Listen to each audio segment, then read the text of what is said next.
মেয়েটা কে রে? আরে চিনলি না? ও যে ফার্স্ট ইয়ারে পড়ে। একদিন পর থেকে বললো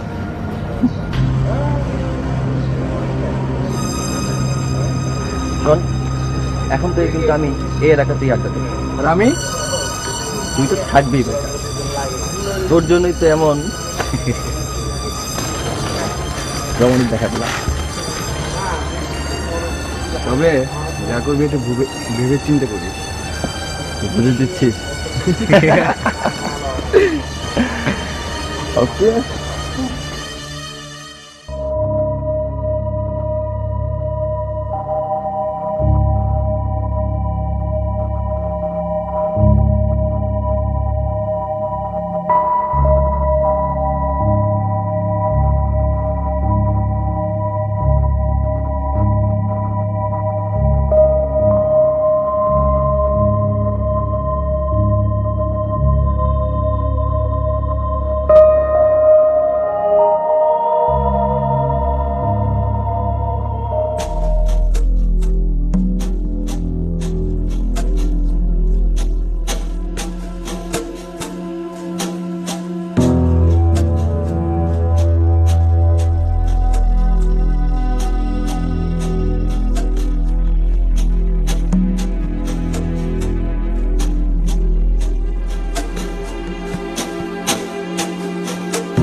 এই যে ম্যাডাম শুনুন, আপনি আমার কাছে ক্ষমা, তাও আমার কাছে? হাসালেন আপনি। যার কাছে মেয়ে মানুষের কোনো মূল্যই নেই, সে আবার এসেছে ক্ষমা চাইতে। ভুল বুঝবেন না, আমি সত্যি আপনার কাছে ক্ষমা চাইতে এসেছি। মানুষ ভুল থেকে শিক্ষা নেয়, কিন্তু সেই শিক্ষাটা যে এত কষ্টের তা বলে বোঝানো সম্ভব না। বিশ্বাস করুন, আজ আমি সত্যি এক অন্য নিলাম। আজ আমি বুঝতে পারছি কত ভুল করেছি। আমাকে ক্ষমা করুন প্লিজ, প্লিজ আমাকে ক্ষমা করুন। অনেক হয়েছে, ভুল তো মানুষই করে। আজ আপনি সমাজে দৃষ্টান্ত স্থাপন করেছেন, আর আমার মতো সুরভীরা আপনাকে শ্রদ্ধা করুক, এটাই আমি চাই।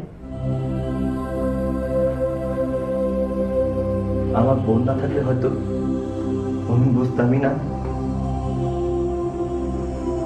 ও আমার চোখ খুলে দিয়েছে, আমাকে একটি নতুন পথ দেখিয়েছে। আপনার বোন? হ্যাঁ, আমার বোন। সেদিন যখন আপনার সাথে আমি দুর্ব্যবহার করছিলাম, ও সব দেখেছিল। তারপর যখন আমি পাশে ফিরি, ছি, আমার ভাবতেও অবাক লাগছে। আমার ভাই একজন ইফতিজার। একবার ভাবতো, কেউ যদি আমার সাথে এরকম করতো তখন তুই কি করতি? সীমা, তোদের মতো আমাকেও কেউ যদি রাস্তা থেকে ভেবে উঠিয়ে নিয়ে যেত তখন তুই কি করতি? প্রতিদিন পত্রিকায় কত লেখালেখি হচ্ছে, তা কি তোর চোখে পড়ে না? দেখ, আমাকে ক্ষমা করে দেব। এই তোর হাত ধরে কথা দিচ্ছি, আর কখনো এমনটি হবে না। হো, নিজের বোনের কথা শুনে এখন নরম হয়ে গেলে, তাই না? যাও, ক্ষমা যদি চাইতেই হয় তবে তাদের কাছে যাও যাদেরকে এতদিন তুই কষ্ট দিয়েছিস।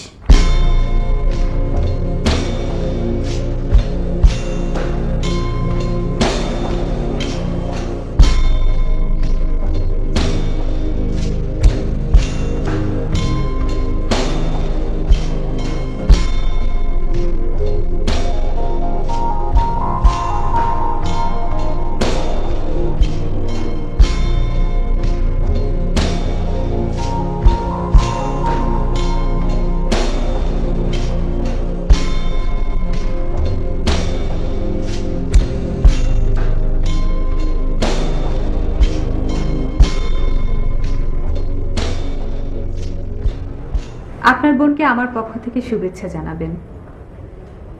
আপনার বোন শুধু আপনাকেই নয়, সেই সাথে আমাদেরকেও সাহসী হতে শিখিয়েছে। একদিন ওকে দেখতে যাব। কি করে ও? কলেজে পড়ছে। আচ্ছা, আপনি সত্যি আমায় ক্ষমা করেছেন তো?